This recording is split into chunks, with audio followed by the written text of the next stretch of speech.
Boa tarde, gente. Então, a todos e todas, sejam bem-vindos e bem-vindas ao DGP mais perto de você, extraordinário, né? A gente já teve, né, esse mês, mas a gente entendeu que era importante gerar esse outro momento para falar sobre a questão do recadastramento, né, de saúde suplementar e também de algumas questões relativas à licença saúde, né? A gente observou que estavam havendo algumas dúvidas e, como vocês sabem, o propósito do DGP mais perto de você é de estreitar essa comunicação com o servidor, né? De trazer informações que sejam relevantes sobre algo que esteja acontecendo no momento, algum processo que esteja gerando muitas dúvidas, e a gente gera esse espaço em que a gente faz uma breve explicação um pouco mais técnica, né, de uma maneira um pouco mais resumida, mas trazendo os fundamentos, né, daquela pauta que a gente está tratando, e ao final a gente abre um espaço para esclarecimento de dúvidas, tá? Então, para quem nunca participou, a gente faz a dinâmica dessa forma. Então, a gente tem a oportunidade de esclarecer as dúvidas de vocês e mesmo aqueles que não estiverem aqui presentes têm a possibilidade de acessar essas informações por meio da gravação, que é disponibilizada também, tá? Então, tem várias alternativas, né, de que a comunicação chegue, né? Esse é o nosso propósito, né? Espero que seja bastante produtivo, né, para vocês. Hoje, especialmente, a gente tem a presença da Hilda, enquanto coordenadora de saúde do servidor da DGP, e a Isabela, né, nossa médica perita, integrante do CIASE, que vai trazer informações relativas à licença saúde, mais especificamente falando um pouquinho, sempre a gente trazendo o que a gente vai tratar aqui, a gente não vai fazer todo um apanhado legal, né? O objetivo do DGP mais perto de você é trazer informação realmente objetiva, claro que com fundamento legal, mas muito baseado naquilo que a gente tem percebido que tem gerado mais dúvida ou que está tendo alguma inconsistência, né? Então, que a gente percebe, né, que talvez por uma falta de informação o servidor possa não estar seguindo o procedimento adequadamente, né? Então, o nosso papel é esse mesmo, de gerar informação, tá? Então, espero que a gente tenha um excelente encontro, tá? Que seja realmente bastante esclarecedor, né, para vocês. Saliento que vocês podem, mesmo que as perguntas fiquem para o final, vocês podem ir levantando a mãozinha, porque vai ficando registrado para quem quiser fazer a sua pergunta falando, ou vocês podem deixar a pergunta registrada no chat, que a gente também está com a Karine, né, nossa integrante também da nossa equipe, que vai estar fazendo esses registros, tá? Para posteriormente a gente poder esclarecer uma a uma, tá certo? Então, Hilda, passo a palavra para ti, para a condução, gente, e um excelente evento para todos nós. Boa tarde a todos e a todas. Como a Adriana bem falou, foi um momento bem oportuno, né? E a gente pode perguntar por que não fez esse momento antes. Então, a gente foi lançada a parte do recadastramento, né? Numa ação recente, que aí a gente foi informado na medida também que ele já estava acontecendo, e aí a dúvida era geral. Então, a gente teve 2 tira-dúvidas junto com o pessoal do Ministério da Economia, e o último foi sexta-feira, porque o primeiro a gente ficou com mais dúvida do que esclarecimento, né? Eu digo isso não o IFAO, mas todas as instituições ligadas ao governo federal. E aí, sexta-feira, a gente teve o segundo momento, que aí a gente viu que poderia ser, era oportuno já fazer na segunda-feira, porque aí a gente já estaria mais embasado para falar sobre o recadastramento. Como a Adriana falou, eu sou Hilda, estou na coordenação de saúde do servidor, e aí eu vou falar especificamente sobre o recadastramento único obrigatório, né, da saúde suplementar. Está presente também a equipe administrativa, no caso a Adélia e o Tiago também, que possa ajudar nas dúvidas, como também a equipe do CIAS, né? A equipe está presente, e o restante pessoal da equipe que pode ajudar nesse momento. Então, como a Adriana falou também, então, as principais demandas, né, que que estava acontecendo com frequência, tanto para a coordenação como para toda a equipe, era em relação à licença para tratamento de saúde e sobre o recadastramento único obrigatório. Pode passar, Karine. Então, como eu falei, saúde suplementar. Nesse momento, o recadastramento, ele acontece na modalidade de ressarcimento, e aí eu vou explicar, né, para poder entender, para que vocês entendam o que é essa modalidade de ressarcimento. Eu vou falar um pouquinho sobre isso, fazer a introdução, para que fique claro, porque a gente recebeu muita dúvida em relação a isso, né? Eu devo fazer, quem é que tem que fazer, esse recadastro é para quem? Então, assistência à saúde suplementar consiste na concessão em caráter suplementar do benefício de assistência médica hospitalar e odontológica. E no IFAO, existem duas modalidades, que é o do ressarcimento, que é um auxílio de caráter indenizatório. Né? Esse ressarcimento ele é parcial, para que ajude o servidor, né, nas despesas com planos de saúde. E na modalidade convênio com as operadoras de autogestão, que aí, no caso, o GEAP, e a gente também está analisando a proposta da Cefaz, né, já adiantando, porque é uma das dúvidas em relação a isso, que todos receberam notificação em relação a convênio, né, do Ministério da Economia junto com a Cefaz, e aí a gente já está recebendo muita demanda em relação a isso, como é que vai acontecer. Então, a gente recebeu recentemente esse ofício com o projeto dele, né, o plano, como é que deve acontecer esse convênio, qual é a obrigação da instituição em relação a isso, para ver se a gente assina esse termo, né, de adesão junto com a Cefaz. Então, e falta na fase de análise da proposta para a gente poder ver se é viável ou não nesse momento, porque aí precisa de termo de referência, toda uma organização da instituição em relação a isso, mas aí a gente também está encaminhando essa demanda. Pode passar. As formas de adesão do ressarcimento. A contratação particular de plano de assistência à saúde suplementar, o convênio via as administradoras de plano de saúde, que é pelo acordo de parceria, né, que foi firmado junto do IFAO com o MEC, e o convênio com o Sindicato dos Trabalhadores de Educação Básica Técnico e Tecnológica do Estado de Alagoas. Por que eu estou destacando isso? Porque muitas dúvidas. O meu plano é via sindicato, eu tenho direito ao ressarcimento. Né? Meu plano é particular, eu tenho direito ao ressarcimento. Então, que fique claro, né? Pode ser via plano particular, né? Convênio via as administradoras, como também o convênio com o sindicato. Pode passar. E aí, quem tem direito a receber? Para o servidor receber, ele tem que ser o titular do plano de saúde, é outra dúvida que está sendo bem frequente, né? Tanto por conta do recadastramento, mas também de pessoas que pensam, eu vou pagar o plano só para o meu filho, né? Eu vou cancelar não vou ficar mais como titular. Pode ser, segundo a portaria número 1 de 2017, que é a que está vigente, o servidor ele tem que ser o titular do plano de saúde. E aí, quem são os dependentes que podem se cadastrar, que têm o direito de receber o ressarcimento?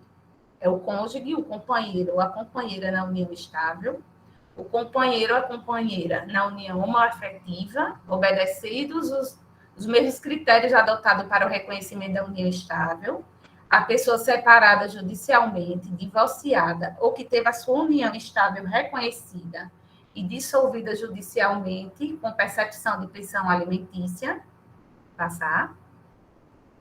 Os filhos e enteados solteiros até 21 anos de idade, ou se inválido enquanto durar a invalidez.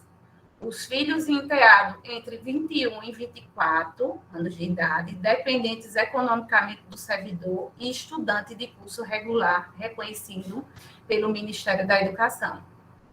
O menor sob guarda ou tutela concedida por decisão judicial. Passar. E aí são as informações gerais que achei importante colocar aqui antes de falar sobre o recadastramento. Que o benefício de saúde suplementar é per capita por pessoa, então existe essa confusão. Quem recebe per capita e não entende o porquê do termo per capita, né? Então, vocês vão escutar muito sobre per capita, sobre ressarcimento, mas tudo é sobre o auxílio indenizatório, que é repassado ao servidor. Então, é por pessoa. Então, se o dependente estiver dentro daquele critério, o dependente também recebe o valor referente a ele. O servidor com os filhos e enteados entre 21 e 24 anos de idade deverá apresentar a declaração de matrícula de curso regular superior, reconhecido pelo Ministério da Educação a cada 6 meses.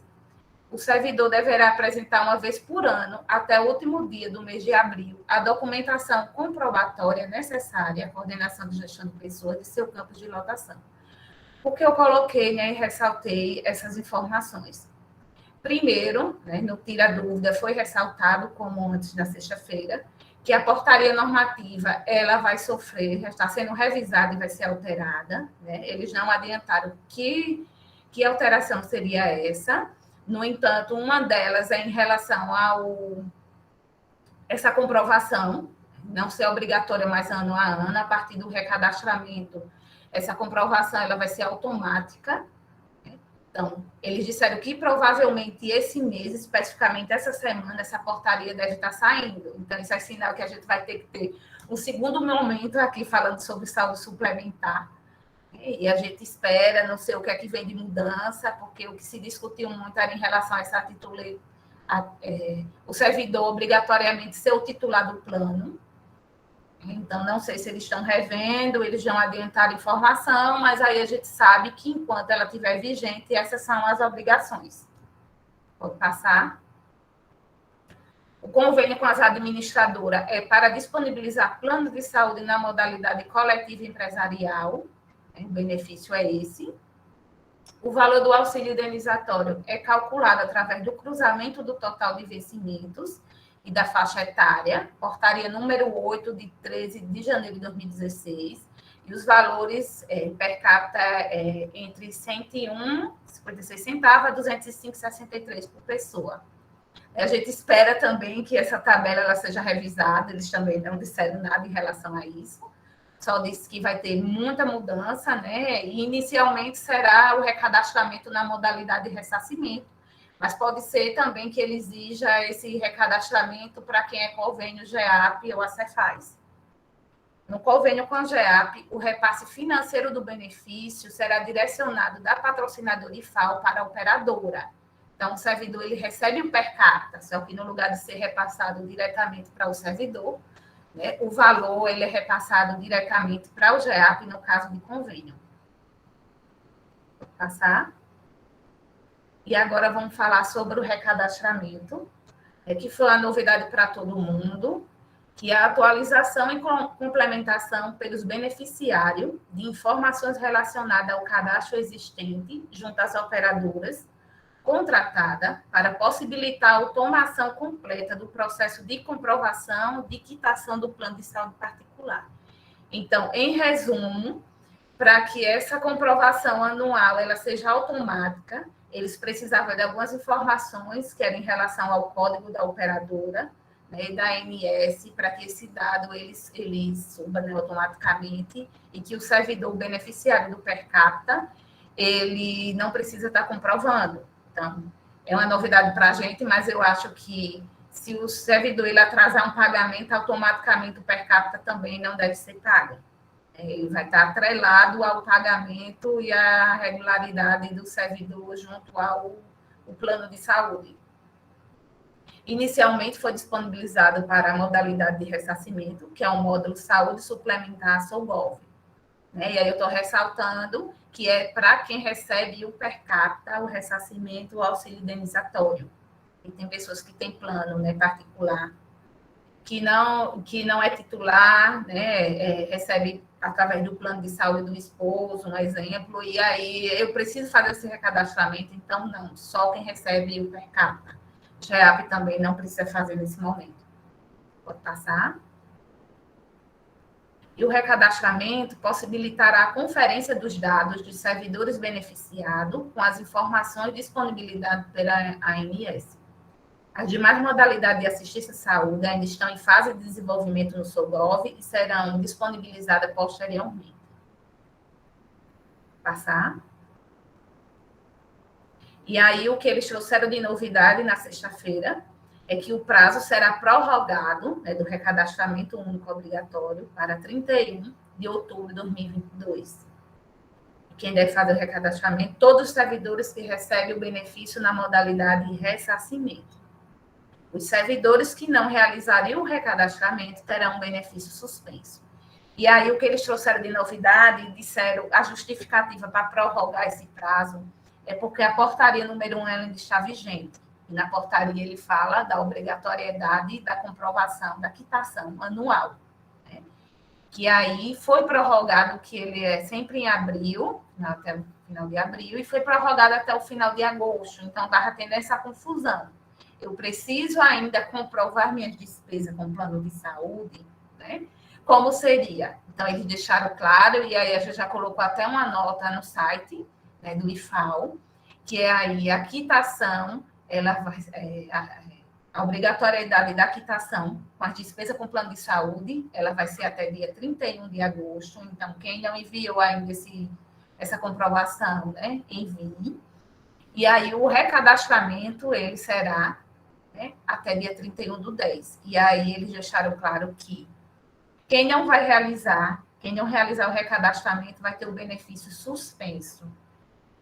Eles, assim, deram a entender que, em relação à quitação, eu acho que inicialmente eles não vão suspender agora, né? Mas aí o ideal é que regularize, principalmente quem está na situação, né, de centralização para o INSS, que aí são os casos dos aposentados pensionistas. Então, o ideal é que fique tudo ok para poder fazer o recadastramento.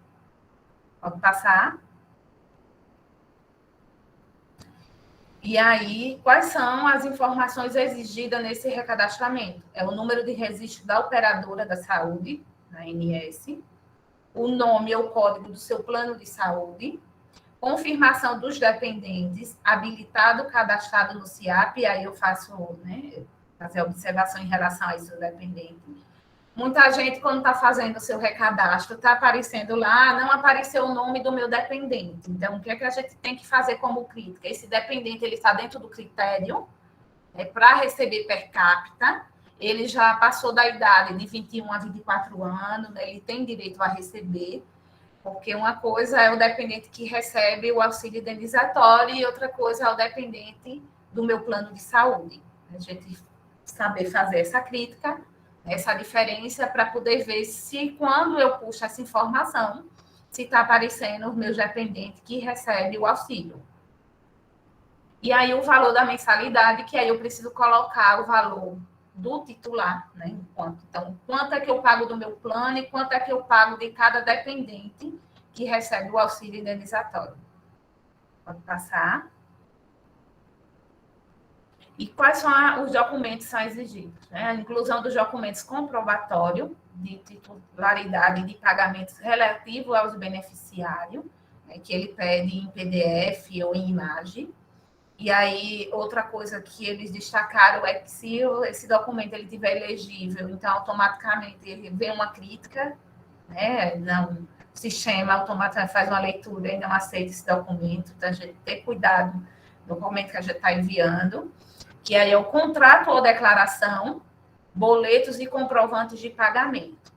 Ele não deixou claro, né, o governo, como seria esse modelo de declaração, que aí gerou até uma confusão em relação às administradoras e operadoras de plano, né, que a Qualicorp mesmo orientou que poderia ser colocada a carteirinha do plano de saúde, e aí foi dito que não. A gente questionou como seria esses casos, se seria aceito ou não. Eles também não deixaram claro, mas disse que todo o recadastro que não for aceito vai vir uma crítica, né? Eles vão gerar um relatório com as críticas. Então, tanto o servidor ele vai receber essa crítica, como também gestão de pessoas.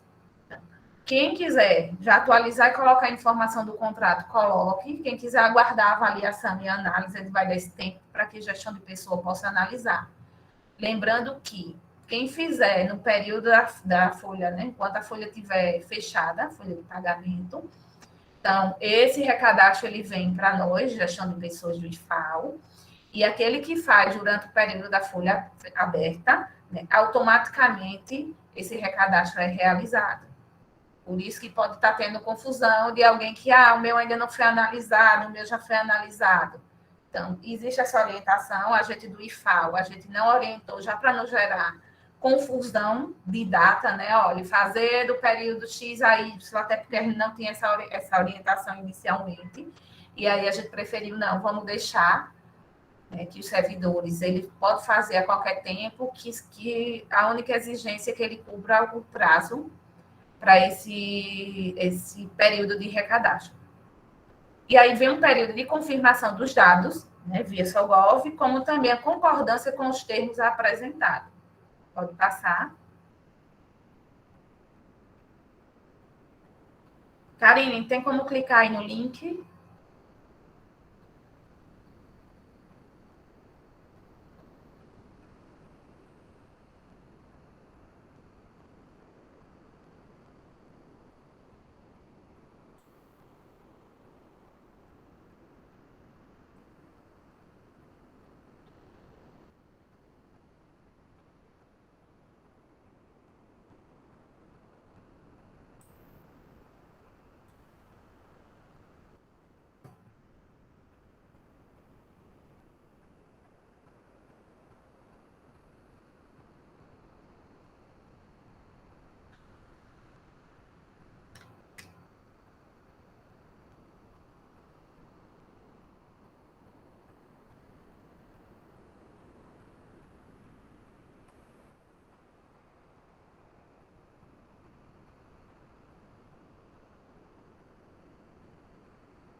Karine, eu posso tentar por aqui, ou então você pode. Eu mandei o link aqui, você pode abrir e botar na sua tela.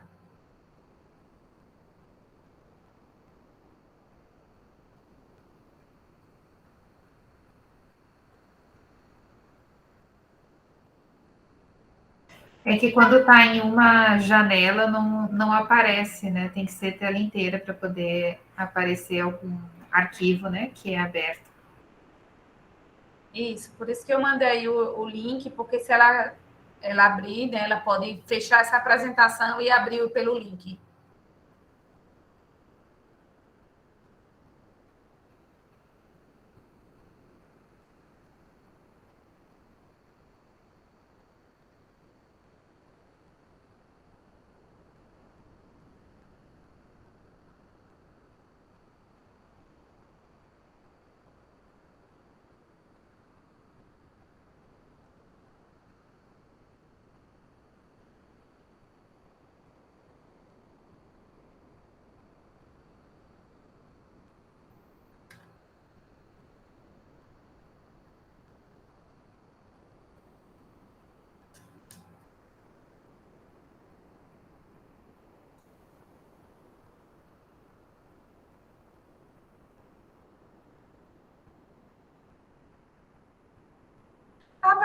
Tá aparecendo para vocês a tela? Não, não. Peraí.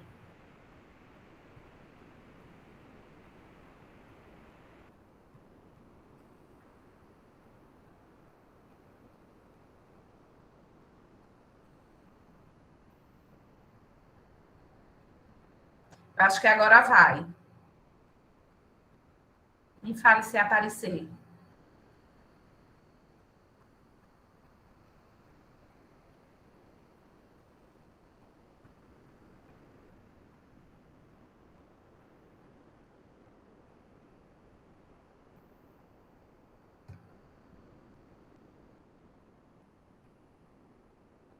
Agora eu tinha aberto, Hilda. Aí foi, eu tirei.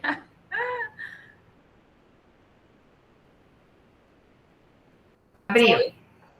Uhum. Pronto. Eu quis colocar, né, a orientação do governo em relação ao recadastro. Então, ele fala aqui que ele será único para os servidores que já possuem o benefício, que eu já falei. Realize o recadastramento em data que a folha de pagamento esteja aberta para que a solicitação seja deferida automaticamente e não haja necessidade de procedimento manual da sua unidade de gestão de pessoas. E atenção, quando for anexar um documento no seu GOV, Para que a unidade de gestão de pessoas possa dar continuidade ao atendimento de sua solicitação, é muito importante que o documento anexado esteja legível e leia com atenção essas dicas. Então, a legibilidade pode ser afetada se o documento estiver amassado, com marcas ou rasuras, e se a imagem for gerada em local pouco iluminado ou no modo paisagem. Oi, Hilda, pega esse link e coloca no chat para alguém. Eu já coloquei. Já não vi. Foi por isso que eu até disse a Karine, se ela quisesse abrir, porque aí quem quiser acompanhar ou ver, já está o link, está também na página. Eu vi aqui. Uhum. Então, quando você entra no Sogov, vai ter lá o link de saúde suplementar. Então, vai clicar nesse link. E aí ele fala do passo, né, que deve ser seguido. Após clicar saúde suplementar, selecione alterar, recadastrar plano e informe o seguinte dados do seu plano. Informe o número de registro da operadora da AMS, digita apenas os números sem os espaços. Caso o sistema não encontre o número digitado, verifique no site da sua operadora se não houve alteração no código, ou certifique-se de que o número digitado corresponde ao número da operadora, não da administradora. Então, muita crítica ao erro, né, que está aparecendo, e aí foi dito isso no Tira Dúvida, foi justamente isso, de estar tentando colocar o código da administradora e não da operadora. E em relação à dificuldade de não encontrar o número da operadora também. Seleciona o nome do plano, e quando você coloca lá que é cadastrado, ele já dá a opção para você selecionar. E aí, onde encontrar essas informações? Ela pode ser encontrada tanto no contrato da operadora, na carteirinha do plano, no portal ou aplicativo da operadora, dados cadastrais, ou contato direto com a operadora, no caso, a declaração. Né? A maneira mais prática, que eu acho, é o da carteirinha. Né? Na carteirinha da Unimed, o número da ANS é aquele número finalzinho que tem lá a ANS. Então, esse é o código que deve ser colocado. E em relação ao nome da operadora, é aquela opção que tem acima, acho que do lado direito, que diz Univida Plus por adesão, coletivo. Então, quando a gente começa a digitar o nome que tem ali, ele já dá a opção da gente selecionar qual é a operadora. E aí, né, aqui a página, como ele falou, né, que a gente vai clicar por alterar, recadastrar plano.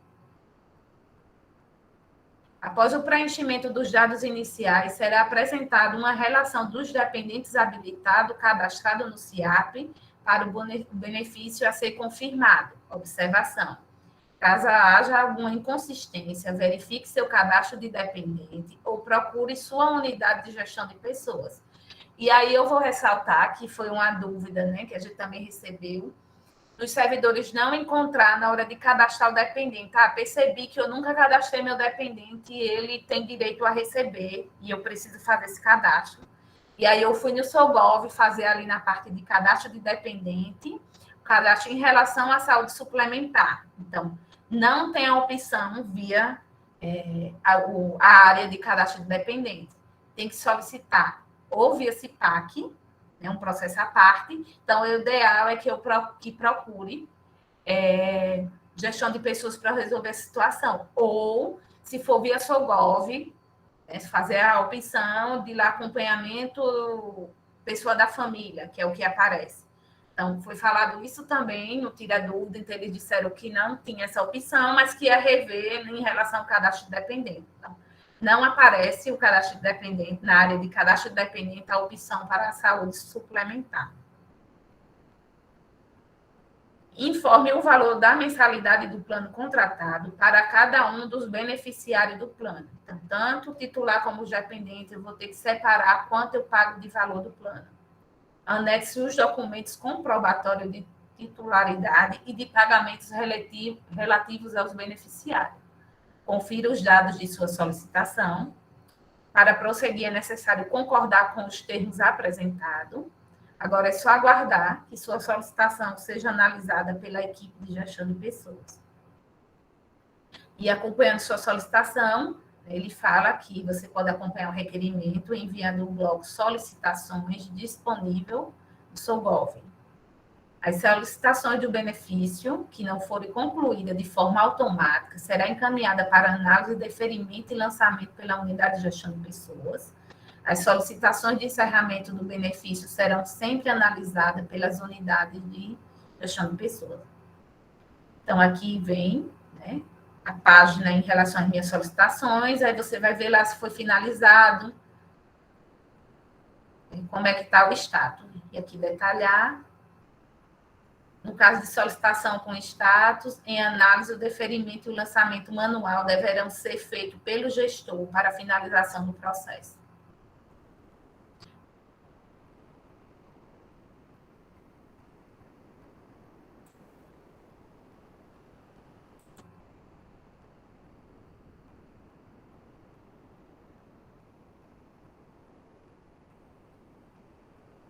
A minha apresentação em relação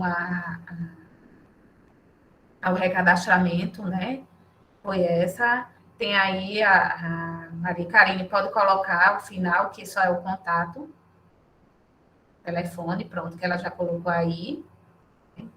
Dúvida em relação ao recadastro, a gente, desde o início a gente está lá, tanto eu, a Adélia, como o Tiago, a gente está na sala do servidor, ajudando o servidor, né, a entender como é esse recadastramento.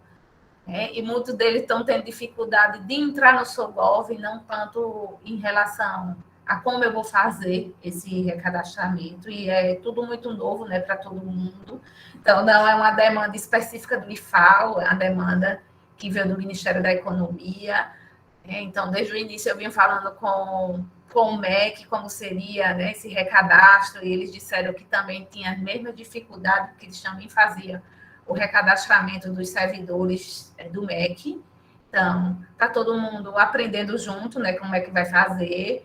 Quem já mandou sua demanda está aguardando a avaliação de gestão de pessoas, né? Tenha paciência que a gente vai sim analisar, a gente tem até o prazo, né, para analisar as demandas, porque aí já são outras orientações em relação à gestão de pessoas. A gente vem abrindo muita demanda do Central Cipec, o que a gente sabe esclarecer o servidor, a gente vai, e a gente está descobrindo na prática. Que aí tem servidor que não recebe o que o per capita foi, caiu desde a última comprovação, e aí o servidor, ele diz, não consegui fazer o meu recadastramento, e aí é quando ele descobre que ele não estava recebendo. Certo? Então, a gente tem que ver qual é a crítica que apareceu, ver com a minha gestão de pessoas o que isso quer dizer, o que a gente souber, a gente vai orientar, senão a gente vai abrir chamado para ver o que é que o Ministério da Economia está dando de orientação em relação àquela situação específica. Pronto, em relação ao recadastramento, foram essas os principais pontos.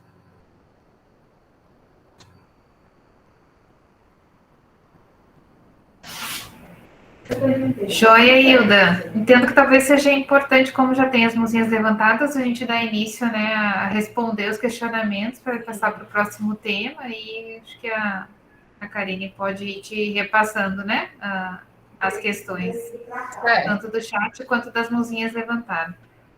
Aqui na ordem, né, tá o Renato e a Cássia, tá, Hilda? Pode começar pelo Renato. Boa tarde a todas e todos, muito obrigado. Primeiramente, cumprimentar a Hilda pelos esclarecimentos. Eu fiquei bastante satisfeito, muito esclarecedor, eu entendi perfeitamente o recado. Mas eu queria registrar, porque já está gravado, porque pode ser que ou eu tenha compreendido errado, ou alguém tenha dúvida, como eu estou me sentindo agora, se é o que eu entendi realmente, na gravação vai poder deixar mais claro. Eu sou servidor do Campus Marechal Deodoro, certo? E eu tenho o plano de saúde cadastrado pelo GEAP na instituição. Para as duas situações, recadastramento e envio de comprovante de quitação, eu estou liberado neste momento. É isso?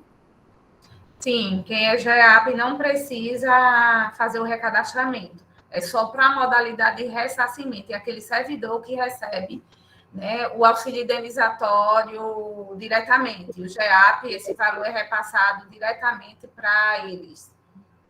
Certo. Então, estou dispensado dessa temática. Pela atenção, obrigado. Boa tarde. A Cássia?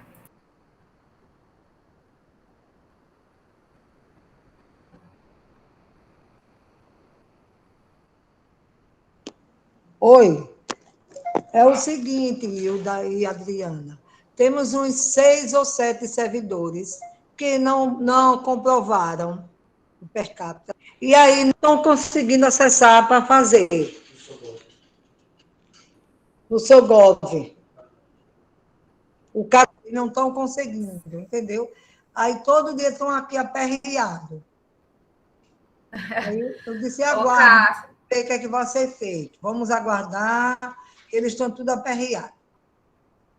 foi porque caiu o recadastro, o per capita dele caiu por falta de comprovação, né? Aprovação, foi. Verdade.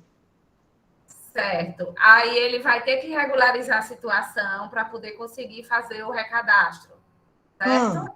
Sim. Então, aí vai regularizar, e aí pode ser feito de forma manual, né? Vai abrir processo, ou vai encaminhar, e você Pronto. pode colocar de forma manual, e aí, a partir da regularização, ele consegue fazer o recadastro. Joia. Ele faz esse processo para CSS ou para CGP. E a gente envia para vocês. Então, se a comprovação, né? Como é que você faz na rotina? É da mesma forma, de exercício, né? É exercício, Legal. então, é do último ano, é dos outros. Então, da mesma forma, vai fazer. A gente vai conseguir fazer manual, Cássia, viu? Foi dito Joia. no último Tira Dúvida que a gente, apesar do servidor estar fazendo o recadastramento, a gente vai conseguir regularizar via manualmente. Ok. Obrigado. Boa tarde. Agora só vai precisar das informações de operadora e do plano, para poder conseguir cadastrar ele e regularizar a situação dele. Certo. É verdade.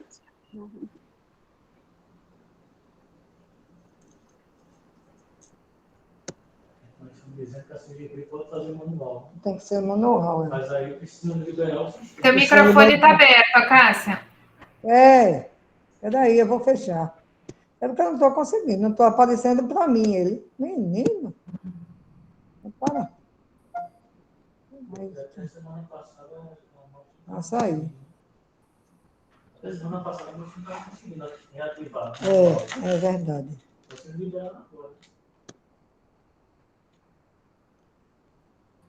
Pronto, a primeira pergunta, a Nicoline colocou aqui. Caiu tudo agora para mim. Gente, vocês podem se ligar, né?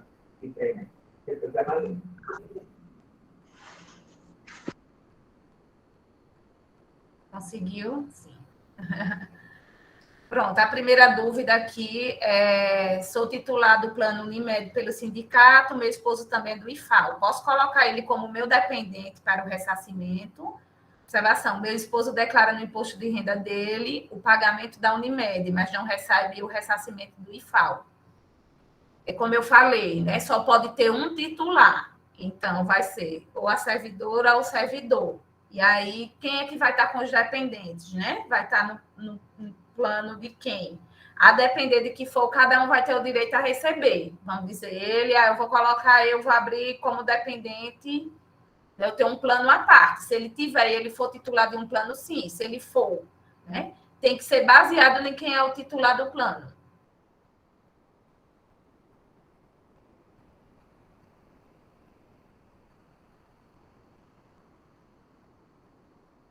Sim, você pode alterar lá, né? Você pode ter a opção tanto de excluir como de alterar. Então, pode sim. Nesse período, até dia 31 de outubro, a gente pode estar alterando o que a gente enviou. Hilda, a Tâmara está com a mão levantada, acho que dá para alternar, né? Enquanto a Karine colocou a próxima, a gente chama a Tâmara. Olá, Tâmara, pode fazer pergunta. Boa tarde, minha gente. Na verdade, a minha pergunta foi essa que eu escrevi aí no chat, e ainda continuo com dúvida, Hilda. É o seguinte: eu sou, como eu havia dito, eu sou titular do plano, certo? Esse plano, o meu esposo faz parte dele. Meu esposo, meu filho, que é um plano bem antigo pelo sindicato. E hoje, meu esposo é servidor do IFAO. Mas não é do sindicato, quer dizer, ele faz parte do plano que eu sou a titular.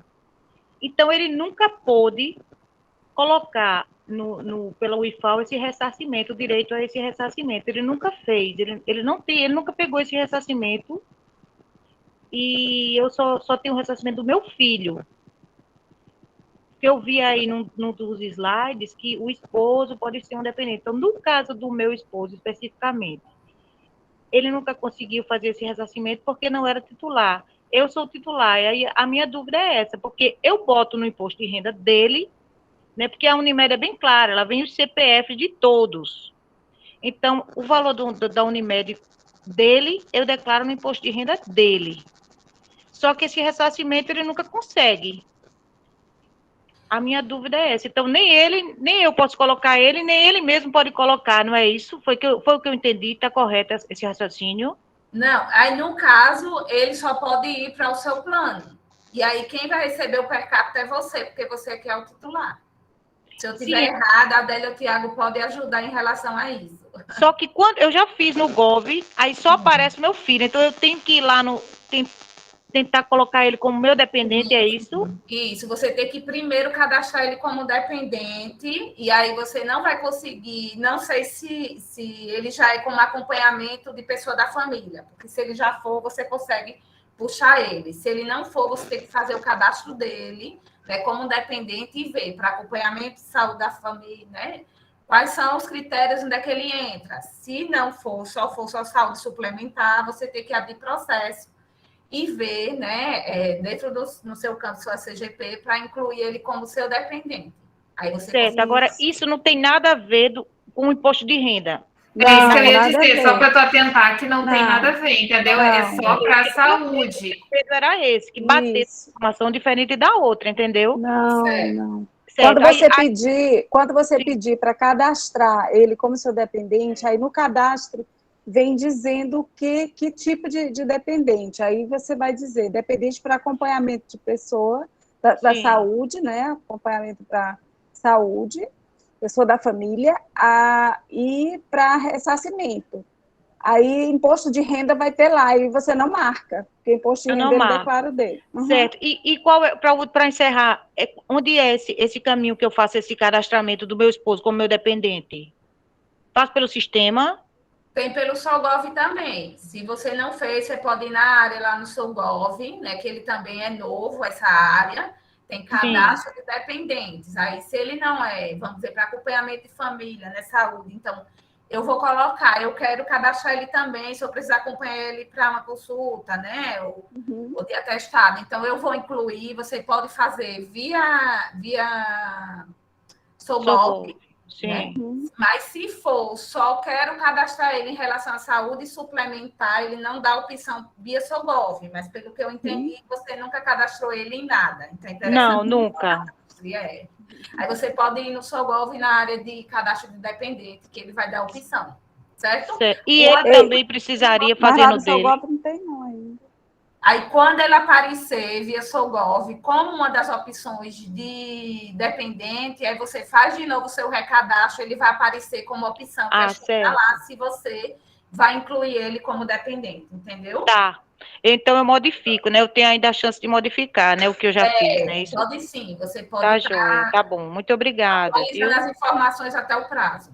Tá joia, obrigada. Hilda, a gente está orientando também fazer o cadastro no Solgov, e também abrir um processo no CIPAC porque como é tudo muito novo, é melhor pecar por excesso.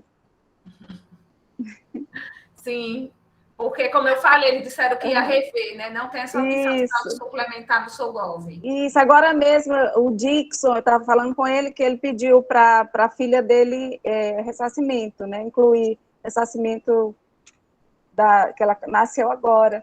E aí eu orientei para ele entrar no Solgov, pedir para ela ser cadastrada como dependente para pessoa da família e para imposto de renda, no caso que ela é criança, vai entrar no imposto de renda dele. Aí ele não vai ter como pedir para assistência de saúde suplementar, porque não tem ainda. Então ele abre do CIPAC também e pede essas três coisas no formulário da gente, que tem as três opções. Aí eu disse, abra nos dois, que é melhor excesso do que faltar. É assim. Obrigada, Adélia. E também, aí Obrigada, no caso, como o esposo dela também é servidor, né? Se eu quiser também cadastrar ela como dependente para acompanhamento de pessoa da família, é importante. Porque vamos supor que ela, Deus o livre, ela precise de acompanhamento dele, né? Para algum tratamento de saúde. Ela vai ter direito a pedir a licença dela, porque ela é servidora. E aí ele também tem que ter direito a pedir a dele para acompanhar a esposa. Então, ele tem que entrar também e pedir para fazer o cadastro para acompanhamento de pessoa da família, ela como esposa. Então, esse caminho é pelo Sougov e abrindo o processo, é isso, Adélia? Isso, para você é os dois. E para o seu marido, você só sugere a ele entrar no Sougov e pedir para cadastrar você como dependente para acompanhamento de saúde de pessoa da família. Caso ele precise acompanhar você, ele está respaldado. Tá joia. Muito obrigada, viu? Nada.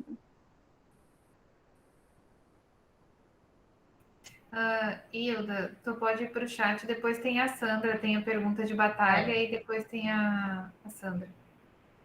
Então, a carta de quitação pode substituir o boleto e comprovante de pagamento. Então, assim, a gente ficou muito confusa quais são as documentações que o governo está solicitando, né? Como a Adélia diz aí, a gente pecar pelo excesso, porque ele exige lá, né? Pede contrato ou declaração, boleto, comprovante de pagamento. Ele não deixa claro se é boleto atual, se é do último ano, né? Que declaração seria essa? Ele não deixa claro também. Vamos dizer, no meu caso, é desconto em folha, eu não recebo boleto, né? Então, eu coloquei meu contra-cheque lá, porque comprova que está sendo descontado, que eu paguei. Eu peguei também um documento no site da Aliança e coloquei. Então, se a gente puder colocar, pecar por excesso, pode colocar sim, né? Lembrando que o que eles disseram, até porque a gente estava todo mundo muito ansioso, como seria em relação à gestão de pessoas, que não se preocupe que vai ser emitido um relatório, né? Não sei como vai ser esse relatório, que tanto servidor ou gestão de pessoas vai receber com as orientações, o que é que ficou faltando de cada servidor. Isso não vai prejudicar ele, né? Se ele fez o recadastro no período. Ele não vai derrubar. Oi, Hilda. É interessante que se coloque como já foi posto aí pela Hilda, né, que as informações do CIPEC não foram 100% esclarecedoras até o momento, de que a gente sempre tem essa lógica, como ela diz, de botar o máximo possível o excesso. Então, por exemplo, não há o que questionar se a gente tiver uma declaração da administradora do plano de saúde colocando a quitação, né? Então, colocar todos os meses pagos. Então, é isso que a gente tem feito, nós aqui, né? Que a Hilda solicitou, que eu solicitei, porque lá tem a documentação com todos os pagamentos. Então, vocês peçam, eles estão respondendo rapidamente, né, com essa informação, até porque eles já sabem que essa está sendo uma solicitação do CIPEC, tá? Então, solicitem a declaração do pagamento do período. E eles encaminham certinho, mesmo, já bem consolidado, tudo no documento, do que a gente ficar colocando documentos, né? Individualizados, eu nem consegue muitos arquivos, né? Eu digo assim, de vocês ficarem buscando essas informações isoladamente, vendo o documento oficial da administradora do plano de saúde com essas informações. Então, só uma dica para vocês, não está explicitado no CIPEC, mas a gente entende que é o documento mais completo possível, que minimiza esse questionamento, como a Hilda falou, de um relatório que vem depois, com pendência, né? É melhor já resolver agora, né? E assim, Adriana, né, foi boa a sua observação. E aí, assim, eu concordo até mesmo com o ofício da Aliança, aquele justificando porque estava orientando o cartão, porque o cartão são os que tem, nem todo mundo contratualida, e quando fez o contrato, ele está com informação atual, né? O cartão, então, a gente orienta, coloca o cartão sim, né? Você pode colocar o cartão. E a gente orienta que coloque tanto a quitação do ano passado, como também o comprovante de pagamento atual, que é o que diz que eu estou regular também, né?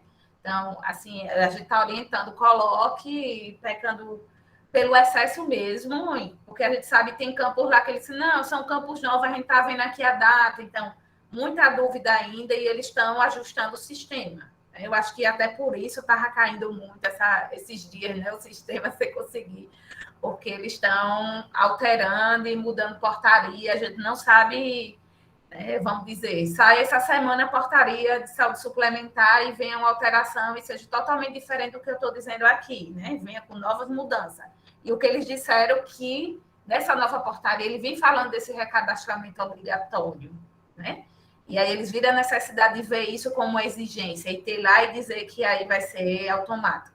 Então, aí a gente, o que a gente teve de orientação até hoje, a gente está repassando, né? Até porque vem gerando angústia não só dos servidores, como da gestão de pessoa em relação a como é que a gente vai fazer, como é que a gente vai avaliar, né, o período, se vai ser maior em relação à gestão de pessoas.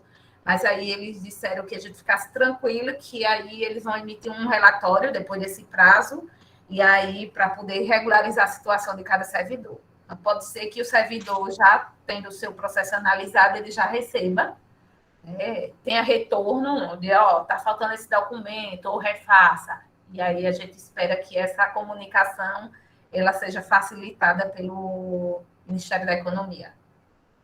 Hilda, vamos lá, então. Nós temos ainda mais 2 dúvidas para seguir para a Isabela, né? A gente encerrou no chat. Então, Sandra. Boa tarde, gente. Uma dúvida que eu tenho é o seguinte: minha mãe tem 87 anos e está no meu plano, está junto comigo no plano de saúde, né? As duas que é pelo sindicato, certo? Então, ela, eu acho que não está em nenhum daqueles casos de ressarcimento, é isso? E segundo, se tiver no caso de ressarcimento, ela paga o plano dela, eu pago o meu, independente. Ela declara o dela no imposto de renda dela, eu declaro o meu no meu, independente. Aí é isso que eu gostaria de saber. Existe a possibilidade, e ela está cadastrada na CGP, no caso, não sei, no CIAS, como minha dependente, assim, para acompanhamento. Entendeu? Quando ela tem problema de saúde, tudinho, sou eu a responsável para ir com ela, né, que há o direito à licença, saúde. Aí é isso que eu gostaria de saber. No caso, ela tem algum direito de estar dentro dos dependentes, tendo 87 anos e morando comigo. Segundo, né, cada um declara no imposto de renda diferente, inclusive o dela, ela que paga o dela. Eu poderia voltar para ressarcir? Pronto. Acho que é isso, mais ou menos. Uma coisa não tem nada, eu recebo o meu. E eu já declarei também como é o nome? Já mandei para a menina esse quitação do ano passado, né? Não estou mandando, não mandei o desse. Eu vou precisar, eu não entendi direito, tenho que fazer todo aquele recadastramento no Sulgov, não é isso? Isso. Deixa eu ver se eu entendi, Sandra. Em relação ao acompanhamento pessoa da família, sim, né? A mãe pode ser cadastrada. Você pode fazer, né, esse cadastro para... Já tenho o cadastro. Isso. Em relação ao per capita, ele não está dentro dos critérios, né? Porque isso está em lei na portaria. Então, mãe não entra, né, como dependente. Idosa, né, aos filhos e dentro daquele critério da idade, né? Se é estudante, aí uma dúvida que perguntaram, não, só graduação ou pós-graduação, se ele ainda depende economicamente dos pais, pode sim também, né, de pós-graduação. Então, não tem como cadastrar em relação ao per capita, né, e de acompanhamento, sim. Não sei se é isso, se eu entendi. Pronto, só isso. Ajuda. Perfeito. Ana Maria Leal. Oi, gente, prazer estar com vocês. Entrei agora há pouco porque eu estava em outra reunião. Essa vida nossa remota é terrível, né? Mas é só uma confirmação. Quem tem assistência médica pelo GEAP não precisa fazer esse cadastro, né? Nem tampouco das pessoas que são agregadas, não é isso? Não, inicialmente não. Pode ser que o governo depois lance, né? Agora é a fase para quem é convênio. Mas, inicialmente, eles deixaram bem claro que é na modalidade de ressarcimento, que aí não é na modalidade convênio. Ok, eu fiquei até curiosa em saber por que essa predileção pela GEAP, né? Porque só a GEAP ficou fora disso, mas É porque eles já têm o nível de controle, entendeu, Ana? Ele já é que a GEAP não é uma empresa privada, né, como as demais, que não tem o governo federal o acesso a essas informações e não é via ressarcimento também, né? Então, inclusive, o procedimento é diferente. Então, fica tranquilo, não é perseguição, é só porque a informação ela já existe, né, para o governo em relação ao GEAP, tanto que tu pode observar que é diferente, o GEAP não tem ressarcimento e os outros têm, tá? Então fique tranquilo. Tranquila, que eu tenho GEAP. O meu é GEAP e da minha agregada, minha mãe também é GEAP. Grata pelas informações. O dinheiro já é repassado diretamente para o GEAP. Então, a GENE, o IFAL só paga mediante a comprovação que aquele servidor está ok. Ok. Certo? Então, esse Tranquilo. acompanhamento ele já é feito. Ok, grata. Então, Hilda, agradeço aí. Vamos seguir para Isabela. A gente que agradece, viu, Tânia, a presença. Que bom que foi esclarecedor. Então, vamos lá, Isabela, tudo contigo.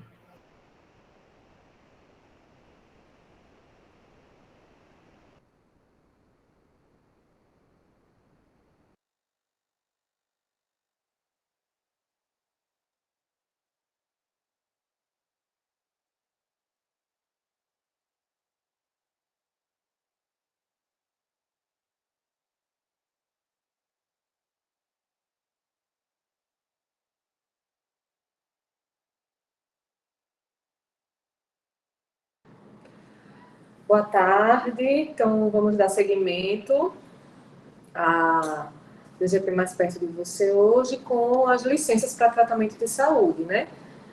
Algumas situações que a gente tem precisado reforçar, né, com os servidores e o que é o básico, né, que a gente vai falar hoje.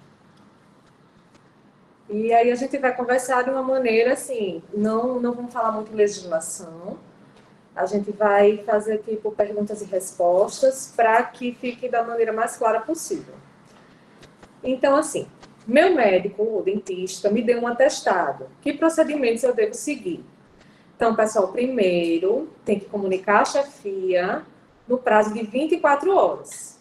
Primeiro tem que ser feito isso, né? Informar a chefia, ó, estou com um atestado, não vou poder comparecer. E aí, depois, enviar um e-mail para o CIAS com o atestado, em até 5 dias corridos do início da licença. E aí, o CIAS vai verificar a necessidade de perícia ou se pode ser inserção administrativa. No caso de perícia, o servidor vai ser informado por e-mail, pelo aquele mesmo e-mail que ele enviou, sobre o dia e o horário que ele deverá comparecer com os documentos médicos referentes ao caso. Oi, Isabela, deixa eu te pedir desculpa só para te interromper um minuto. É porque essa questão, eu estou dizendo pelo que eu também recebo, eu só queria reforçar nesse primeiro item que tu trouxe, que é muito importante. Quando a gente fala em comunicar a chefia no prazo de 24 horas, não é enviar o atestado para a chefia, tá, gente? Não precisa, é uma informação sigilosa, ela é sensível, ela vai exclusivamente para os CIAS. Vocês têm que comunicar a chefia do afastamento. Isso. Porque, às vezes, Isabela, como a gente, enquanto DGP, né, acontece da gente receber, ser copiado e ver que tem um monte de gente no e-mail com um atestado de alguém, e isso me gera uma preocupação enorme, né? Porque aquele dado ali sensível está com várias pessoas. Então, só para fazer esse reforço, tá? Ótimo, ótimo.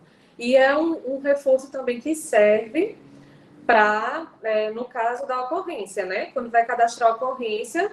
Isso, exato. Né? No sistema de ponto habitual do servidor, né? Ele não precisa anexar o atestado, nem precisa anexar o laudo da perícia, né? Ele vai anexar, ele não precisa anexar nada, na verdade, só se ele quiser. Se o servidor quiser, ele pode anexar o laudo da perícia ou qualquer outro comprovante, mas não é obrigatório, né? Lá, pelo menos no SIG-RH, não tem essa exigência. E a gente que eles confundem, né, Isabela? Só também te interrompendo, só porque eu estou dizendo o outro lado aqui, né? Porque eu sei que isso é uma dúvida constante. as pessoas confundem a declaração para consulta e exame, que aí precisa do anexo no sistema. Isso, exato. Com a questão da licença para tratamento, né, da saúde. Então, essa não precisa, não se coloca o atestado, e na declaração para comparecimento de consulta e exame, sim, precisa do comprovante, tanto no sistema do PGD, quanto no sistema SIG-RH. Isso mesmo.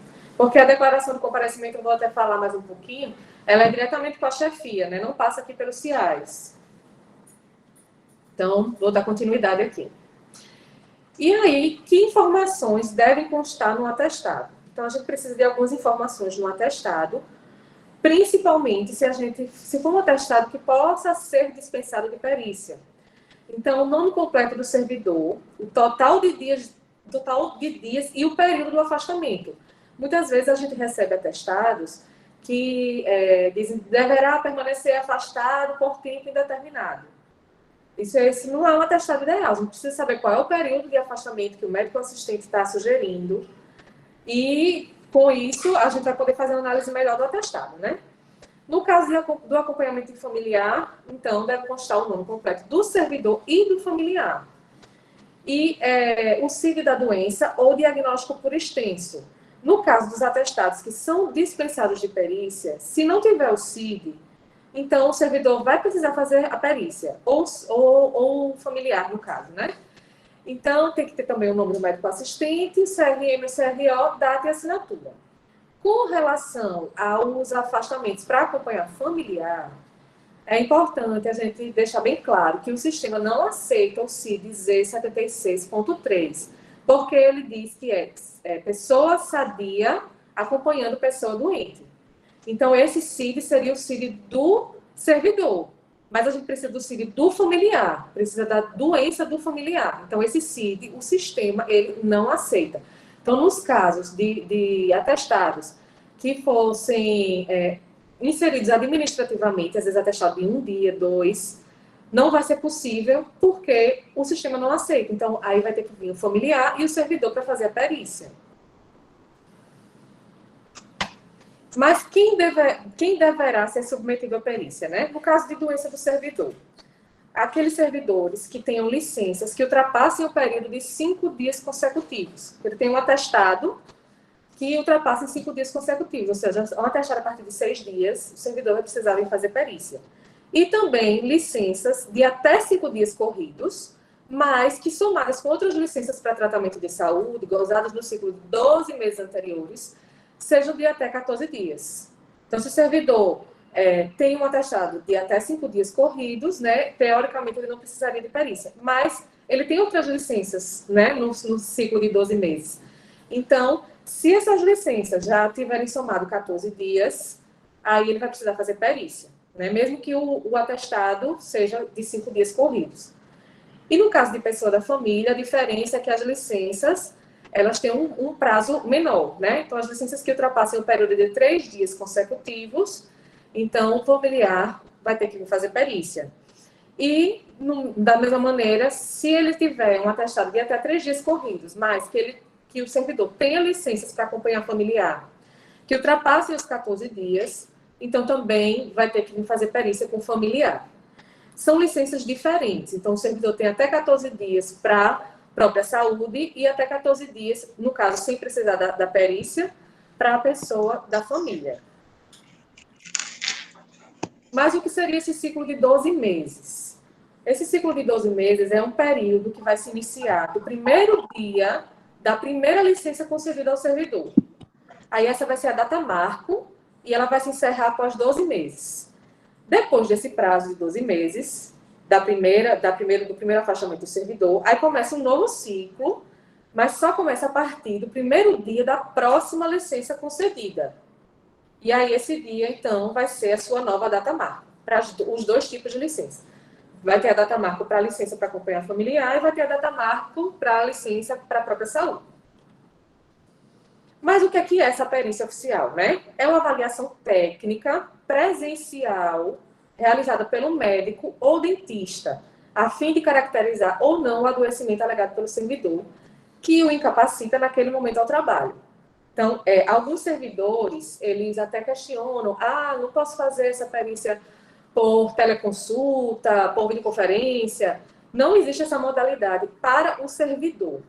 O que acontece é que existe a perícia por videoconferência quando o médico pode estar por videoconferência, mas tem que ter um médico, pelo menos, avaliando o servidor presencialmente. Então, o servidor, de qualquer forma, ele tem que estar presencial. Agora, os médicos, no caso de junta médica, aí 2 médicos podem estar à distância, mas vai ter que ter um médico ali presente para avaliar o servidor. E o que é a perícia singular? É quando é realizada apenas por um médico ou um dentista, e a junta médica é quando é realizada por um grupo de 3 ou mais médicos ou dentistas. E a declaração de comparecimento, né, que foi o que a gente falou no começo, né? São ausências que têm como justificativa consultas e exames do servidor familiar, lembrando que tem que estar cadastrado, né, como o Hilda já falou antes.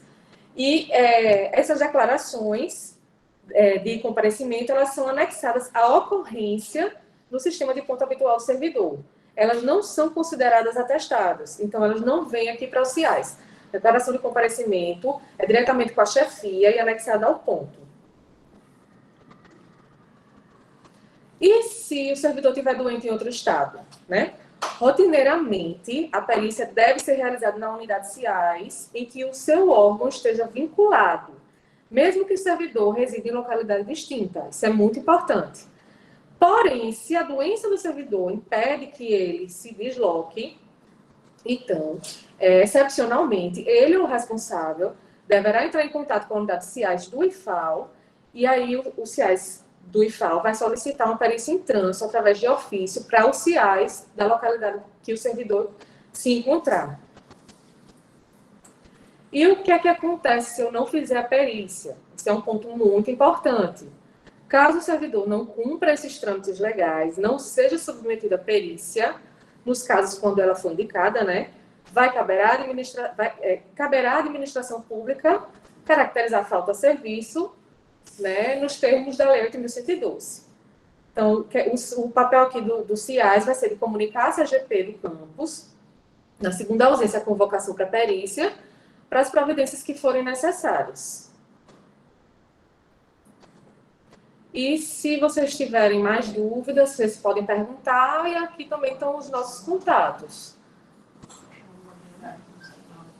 Obrigada, Isabela. No chat, pelo menos, tem uma questão, não sei se alguém, se quiser interromper a apresentação, aí a gente pode visualizar todo mundo e se alguém quiser levantar a mão e trazer, né, alguma questão. Enquanto alguém pensa, só quero reforçar, né, o que já foi colocado pela Isabela, que é muito importante, né, esse esclarecimento, gente, porque é um direito do servidor, né, a licença para o tratamento de saúde, né? Então, a gente só tem alguns deveres, né, enquanto servidor, a partir do momento que a gente entra em licença saúde.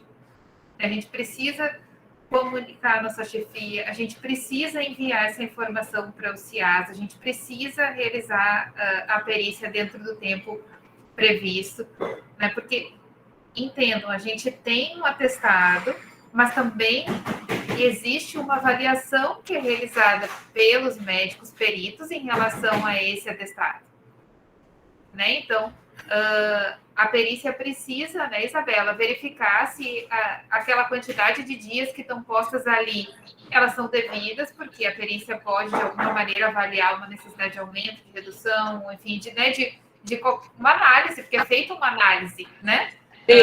Por isso que existe uma perícia. Então, por vezes, a gente só lembra dessa parte, que é de entregar o atestado e esquece que existem desdobramentos a partir dessa entrega do atestado. Então, os prazos precisam ser cumpridos, né? Então, isso é importante, né? De quando há um agendamento, a gente comparecer, de que de imediato a gente comunique, né, a nossa chefia. Por que eu estou reforçando essa comunicação da chefia? Porque eu, enquanto DGP, tenho recebido alguns apontamentos, né, dos diretores, chefias imediatas, que, por vezes, não são comunicados, né, desse afastamento e entra em contato com o servidor para fazer alguma solicitação, alguma demanda de trabalho.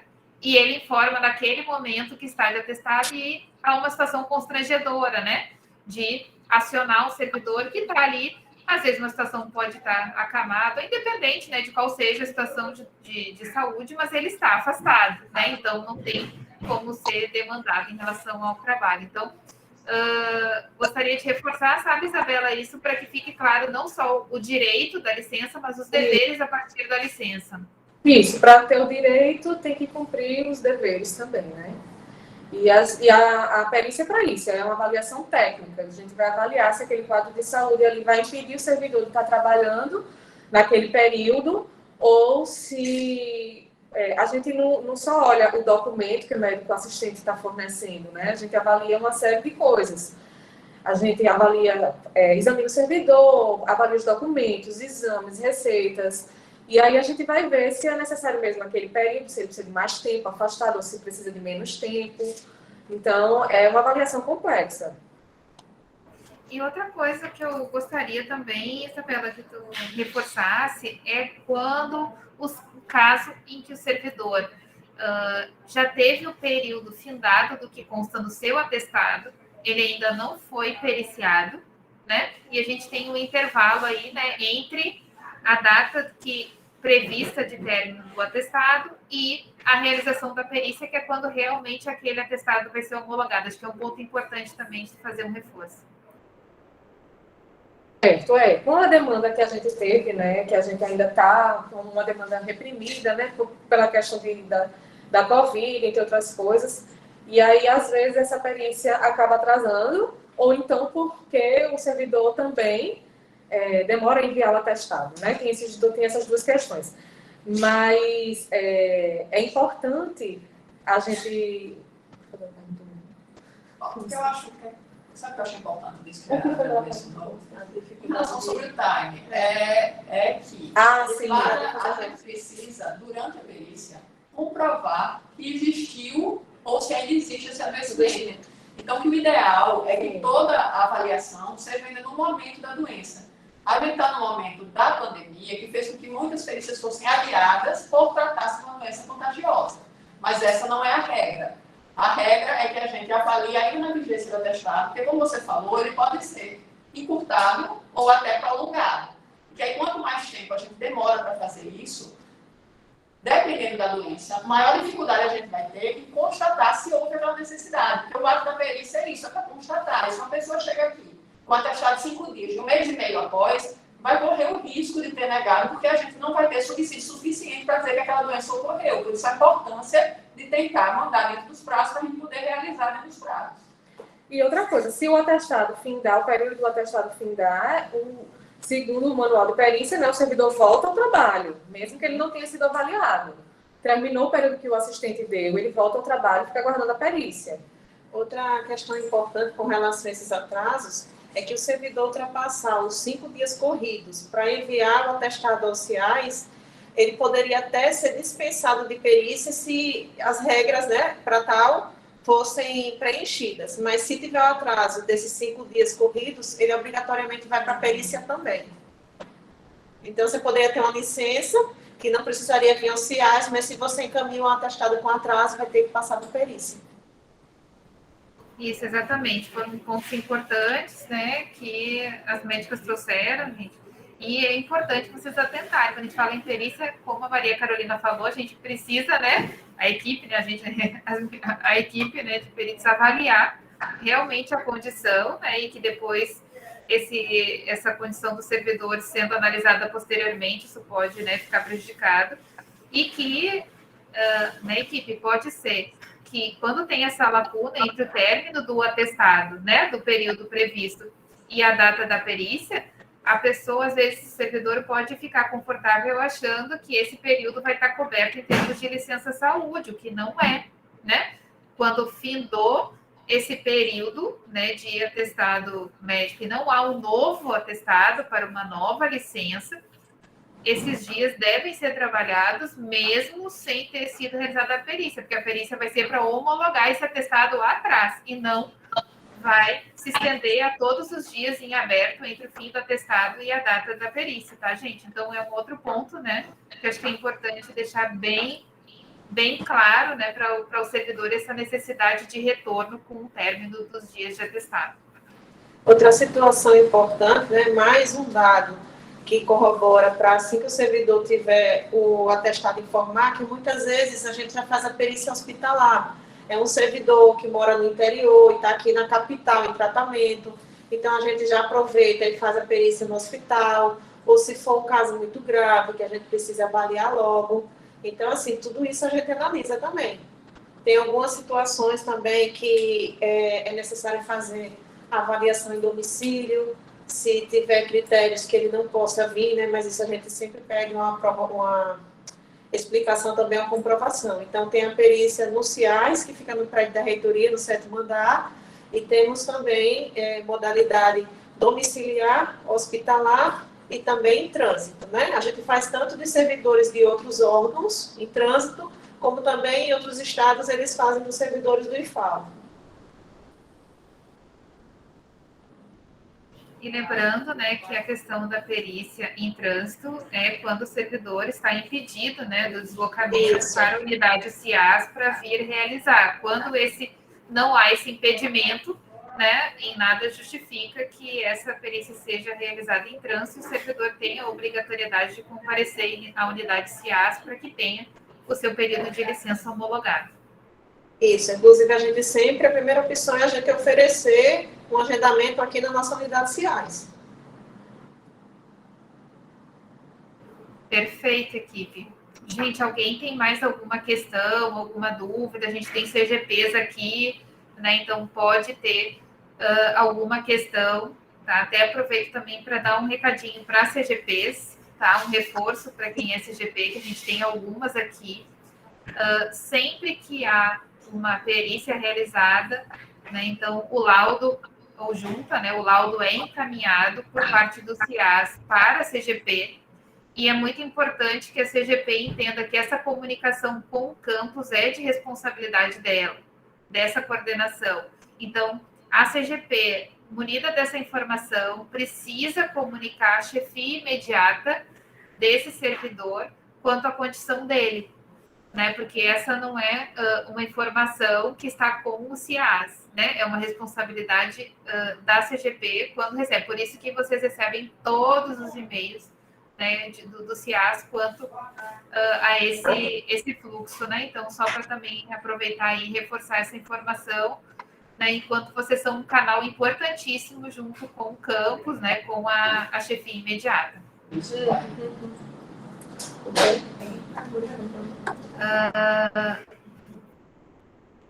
CGP Maragogi.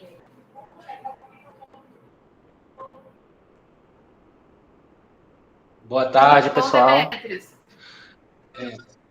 Tudo bem, graças a Deus. Eu tenho uma dúvida em relação a essa questão da necessidade de deslocamento do servidor para a perícia em Maceió. Eu tenho observado alguns questionamentos dos servidores em relação a esse decreto 7003, né, que diz que, inexistindo perícia oficial na unidade de saúde do órgão ou entidade, no local onde tenha exercício o servidor, né, o órgão ou entidade do servidor celebrará acordo de cooperação com outro órgão ou entidade de administração federal, ou firmará convênio, enfim. Esse decreto diz que o servidor teria que ter uma perícia oficial no local de exercício do servidor, né? A outra legislação que a gente tem, a nota técnica também, que diz que o servidor não é obrigado a se deslocar para submissão à perícia quando no local de lotação ou exercício não haja uma unidade CIAS. Aí a minha dúvida é justamente essa, se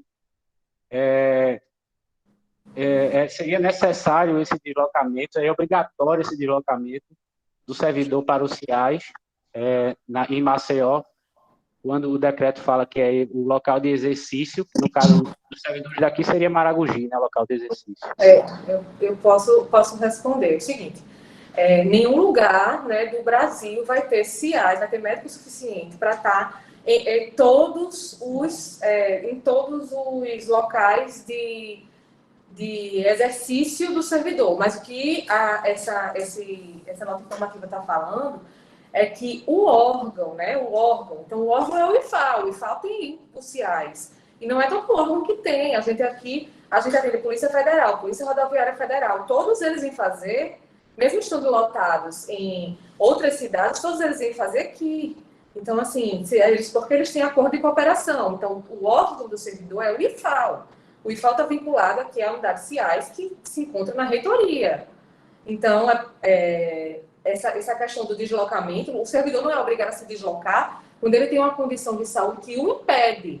E para isso ele vai ter que comprovar, seja através de documento médico, enfim, a gente vai analisar caso a caso. Mas ele não é obrigado caso ele não consiga se deslocar. Então, se o servidor é acamado, ou o parente do servidor está internado, não tem como a gente obrigar o servidor a se deslocar. Mas a perícia é para o servidor precisa comprovar que está doente, então é total interesse do servidor. Então, é impossível ter unidades CIAs.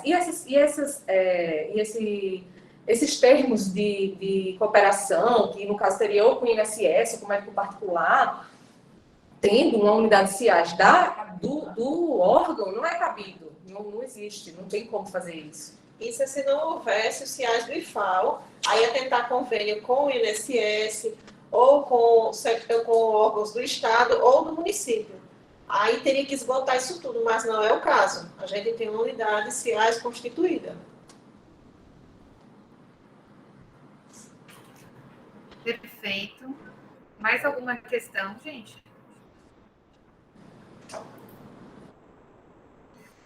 Entendo que não tem mais nenhuma questão, acho que nem no chat, nem mais nenhuma mãozinha levantada.